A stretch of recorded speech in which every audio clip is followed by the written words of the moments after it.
Good evening, brothers and brothers in Christ. Here once again want to share with you this passage, which is in the first John chapter 1 verse 9, which says, "If we confess our sin, we will be forgiven." So the topic of today is, what does the Bible says about forgiveness of sin? This is our today's topic, and we are going to see scriptures saying about forgiveness.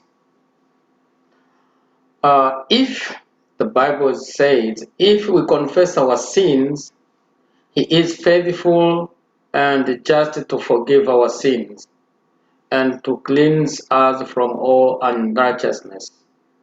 For I will forgive their weaknesses and will remember their sins no more. Love prospers when a fault is forgiven, but dwelling on it separates close friends. So this is the idea that we are going to discuss today. As I said, real passage that we are going to see is 1 John chapter 1 verse 9. If we confess our sins, He is faithful and just to forgive our sins and to cleanse us from all unrighteousness. So, when God forgiven our sin, He's not remembering again the sin we have committed. When He forgive, just cannot remember again. So the question is, does the Bible say all sins are forgiven? Starting by this short answer question, we can say there are many sins recounted in Hebrew Bible, but none even called unforgiven sin.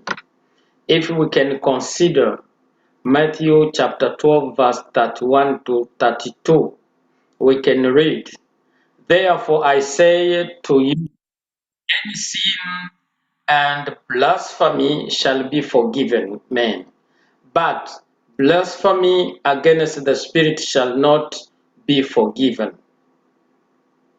So any sin can be forgiven. Any blasphemy can be forgiven, but blasphemy against the Spirit shall not be forgiven. So how do you get your sin forgiven now?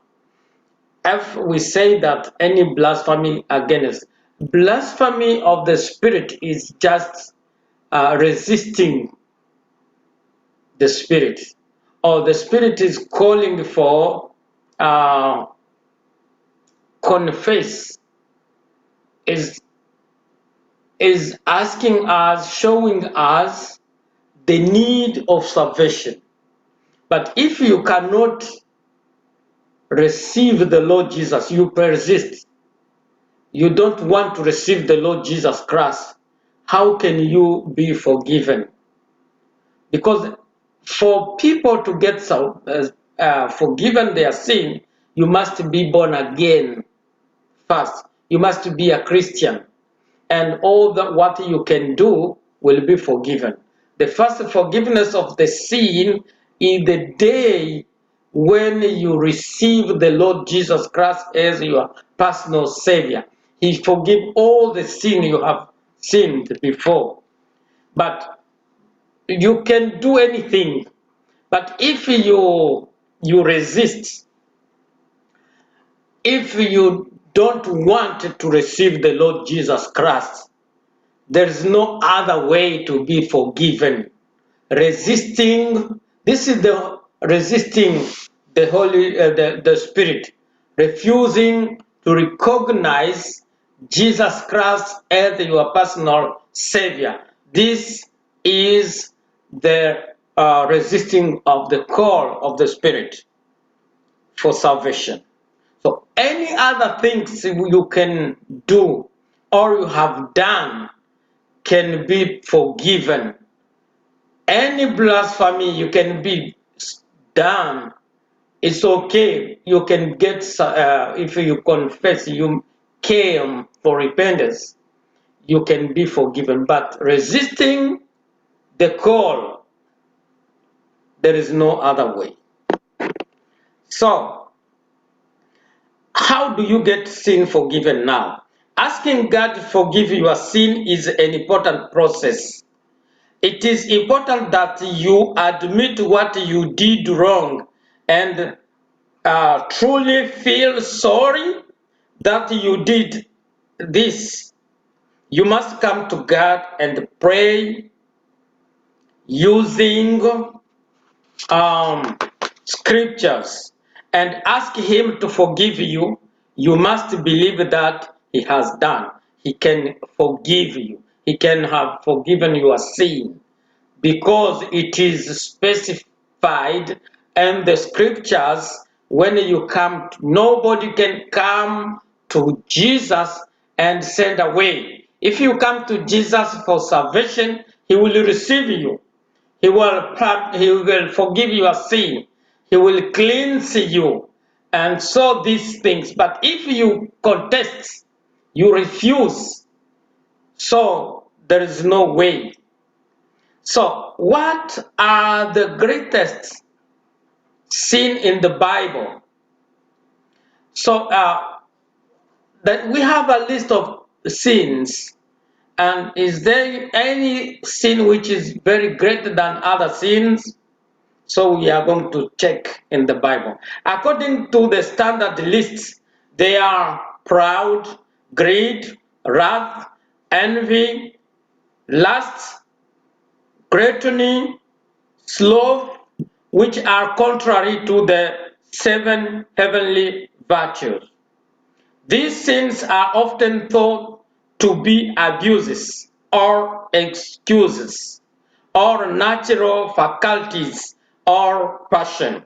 For example, gluttony abuses the natural hunger for nourishment. But now, for these things proud, if Satan had fallen, he was proud. He wanted to be like God. Greed, wrath, envy, lust, gluttony, and love, all these things are contrary to the 7 heavenly virtues. So these things are, as we said, are abuses. So what are the 4 stages of forgiveness? The first stage of forgiveness, to talk to someone you trust and open up about how hurt, how sad, how angry, how may feel. Let your emotion out and don't apologize for them. So you talk to someone you trust and upon up about how hurt, how sad or angry you may feel. Let your emotion out and don't apologize for them. So this is one of the stage of forgiveness. Don't withdraw or isolate yourself. Stay connected and feel the pain. Um, Even though it hurts, with someone there do listen, the pain is more bearable. So these are the stages of forgiveness. Now, does God always forgive sins? Does God always forgive our sin? That's the question. But God's promise to forgive us is clear, and He does not lie. He promised to forgive our sin. He said so. And in Him there is no lie. So if you go to Him, you feel sorrow, you feel hurt, you come to look for help from God. You feel guilty. You feel sorrow to be done this.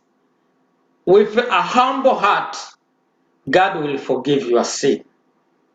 The Bible says, if we confess our sin, He is faithful and just and will forgive us our sins and purifies us from all unrighteousness, as it is written in 1 John chapter 1 verse 9.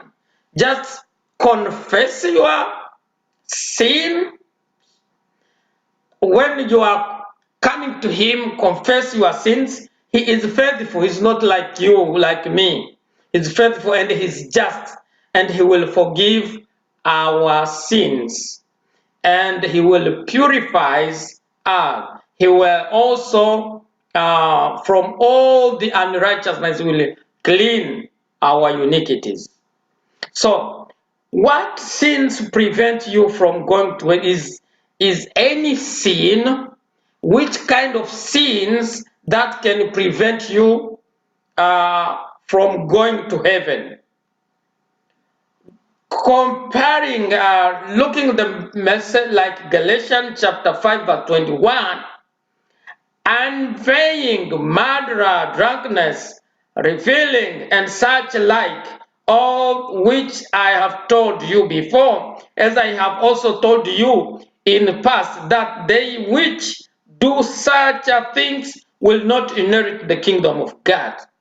So when you are a murderer, you are unveiling, you are drunkards, you are revealing, such these things. This is what Galatians was saying. The final grouping are those sins that have a direct and a negative impact on those around us. So when we say these things, if those sins can prevent us from going to heaven, this is a big question we need to understand.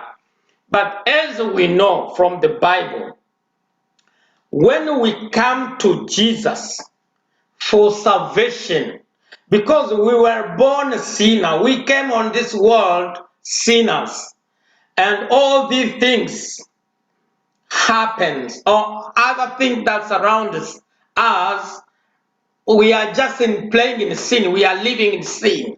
But when we come the way we are before God for forgiveness, only the one thing we need to do is not enumerating all these kind of sins, but we just come as a sinners, lost, and we come to have salvation for the damnation of the sin, or damnation of uh, our status we have. As a sinner, we know that there's no way to heaven. So when we come to Jesus, the door of heaven is opened. He welcomes us and He brings us in His family, heavenly family, and He forgives all our sins. He cleans our sins, and He presents us before God as a saved person. Now all the sins are washed away. We are forgiven. And so when we are forgiven, the past sins have passed away. And all these things, but what Jesus have done on the cross, it was for us, it was in the past. We were pardoned, we were forgiven in the past. And the things that we will do, or that we are doing presently, are being forgiven when we confess them. And that we will do in the future will be also forgiven because we have already been forgiven. So, as Christians, we are not living in the sin.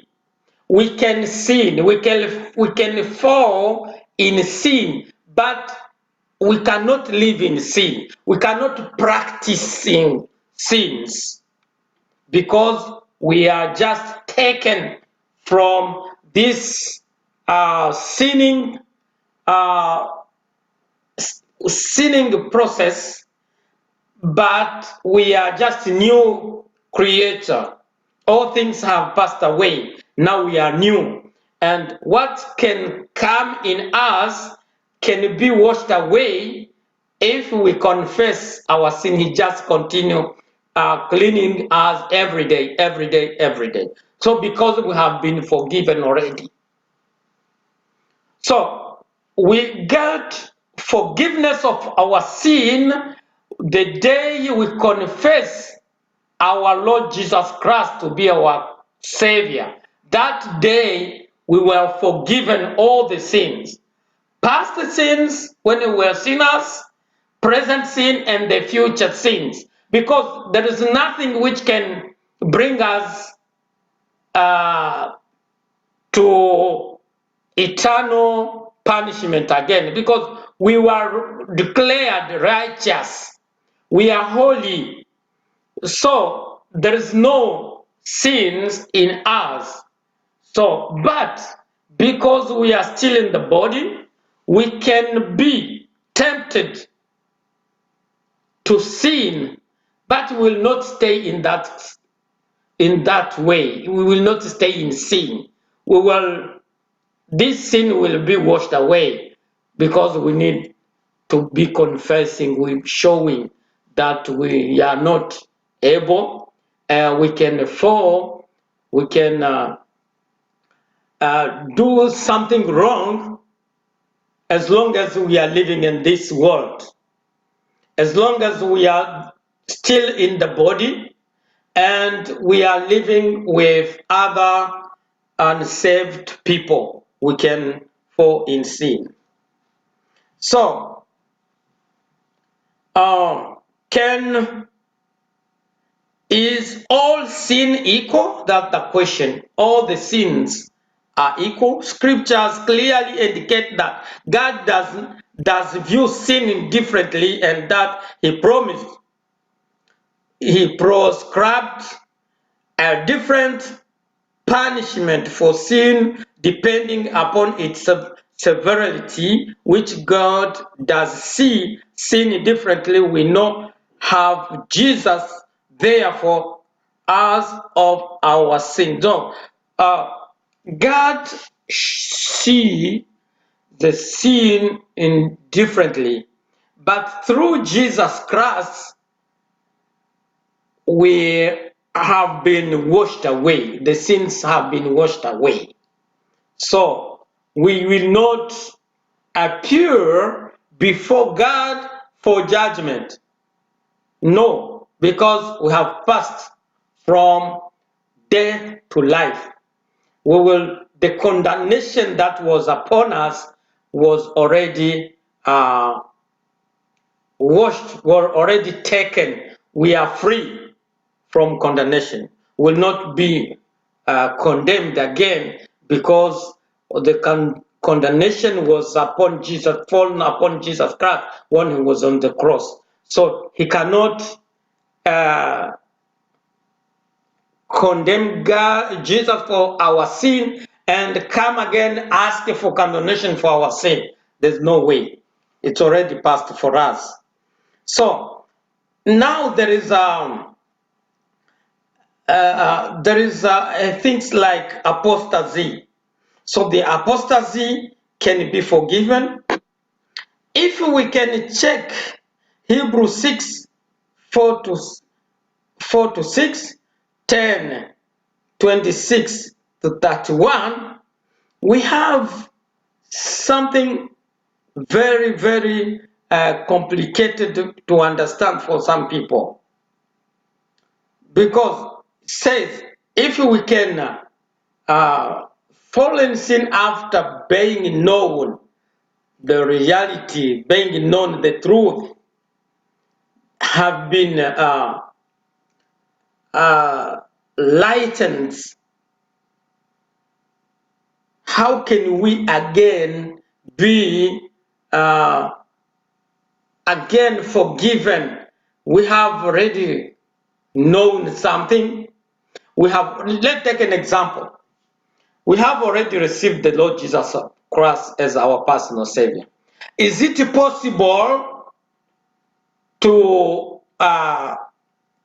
say, or there's any way we can say, no, Jesus is no longer our Savior? If this can happen, so the first one was correct, was the confession. Was it really a real confession? I want to explain this, that after knowing the truth for us, Christian, is that Jesus Christ died on the cross for our sin. He paid in full. And we know that we were sinners, we were guilty, we were lost, and we ask for salvation. And Jesus Christ did for us. And now, is there any way we can come and say it was not truth? What we said, what we declared, it was wrong. We didn't declare correctly. Is it possible? I don't think so. So this passage is just people who knew without believing. They hear the message. They hear that they were with people, they were with Christians, but they did not receive the Lord Jesus Christ.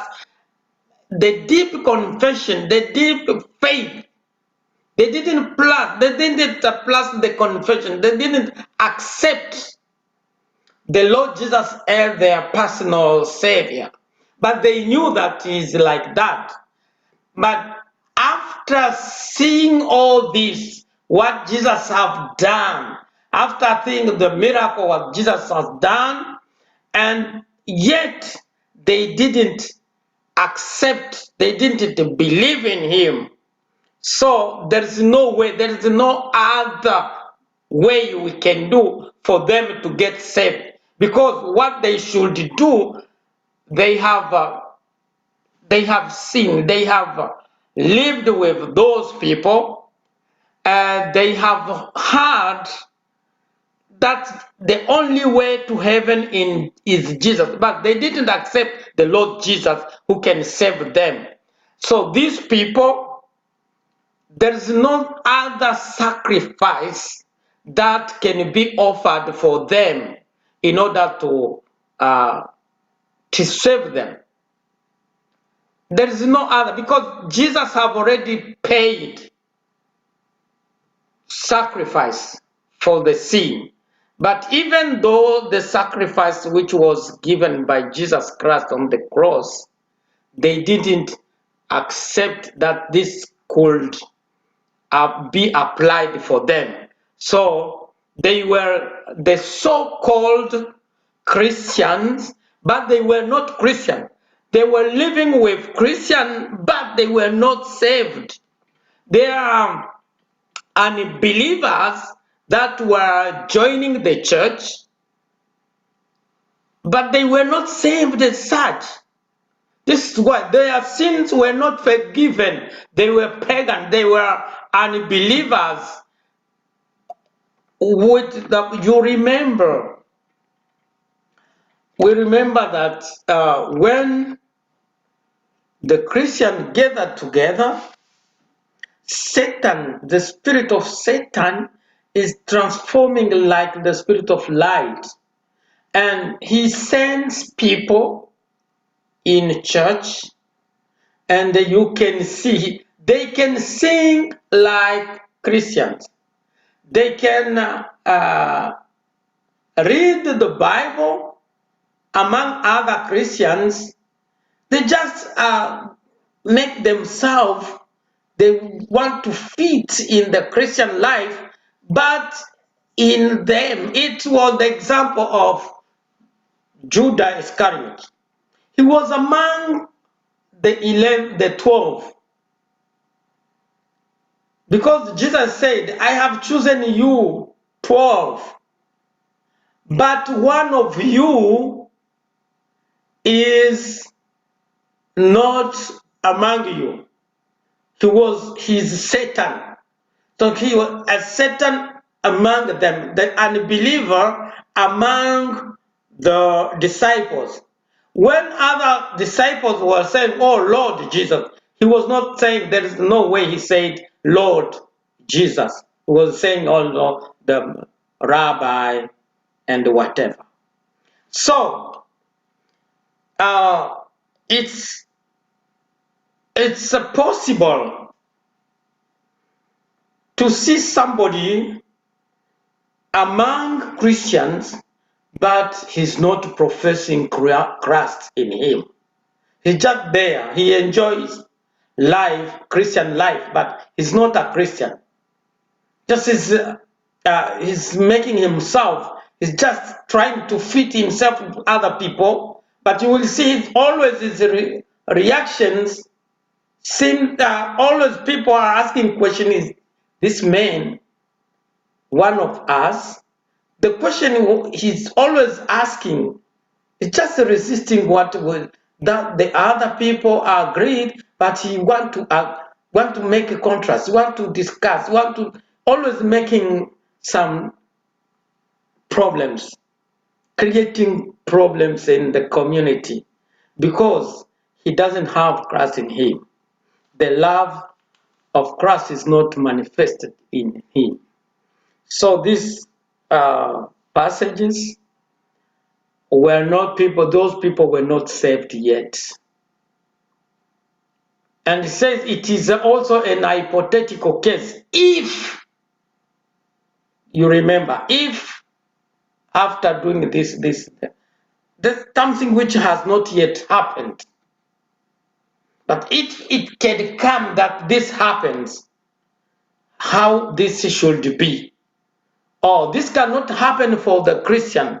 It can happen for non-Christian among the Christian. Okay, now, can the unforgivable sin be forgiven? Matthew chapter 12, verse 30 to 31. Any sin or blasphemy can be forgiven, but blasphemy against the Spirit will not be forgiven. Any resistance to God's call cannot be forgiven. The one who offers forgiveness, you are not ready to come to him. How can you? There is no other way. You want to create your own way for salvation. You resisted to the way that that God have done. He said, this is my beloved son. You have to listen to him. You don't need to listen to Jesus Christ. You are trying to find another way, another Messiah, another Savior, different to Jesus Christ.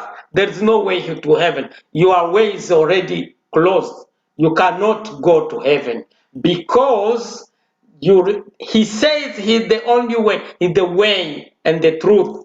No one can come to the Father unless he come to me, through me. So you want to go to God in different way. There is no way. You cannot. So your sin will not be forgiven because the one who can help you to get to heaven, you are not passing through that way, so you are lost. Because the different way you refuse to get to the way that will lead you to heaven, you take another way, so you are lost.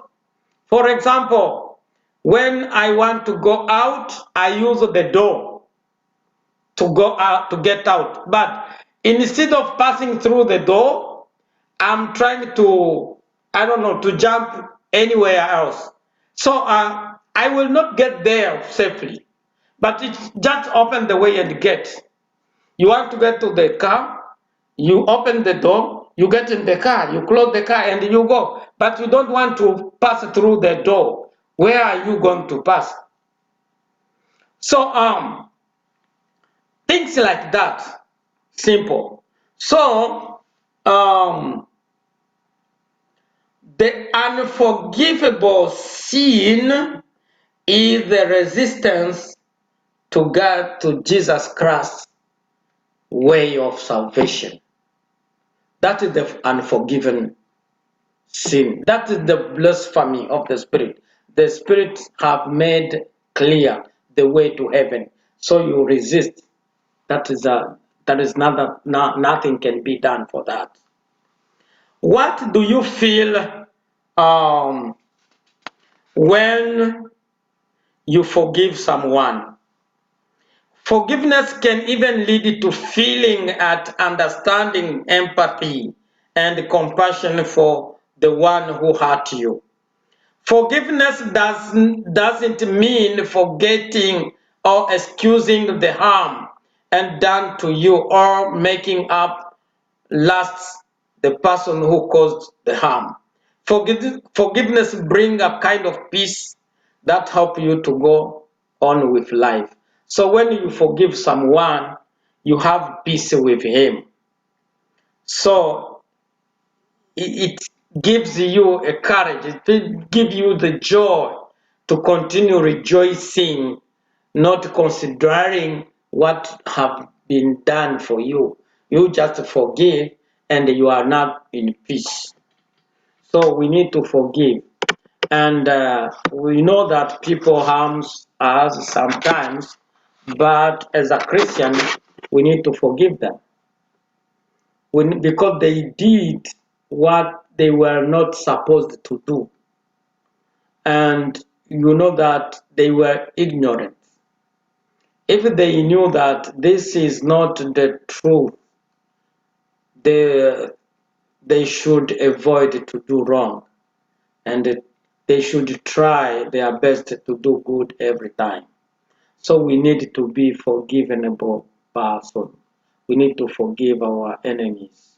We need to pray for them.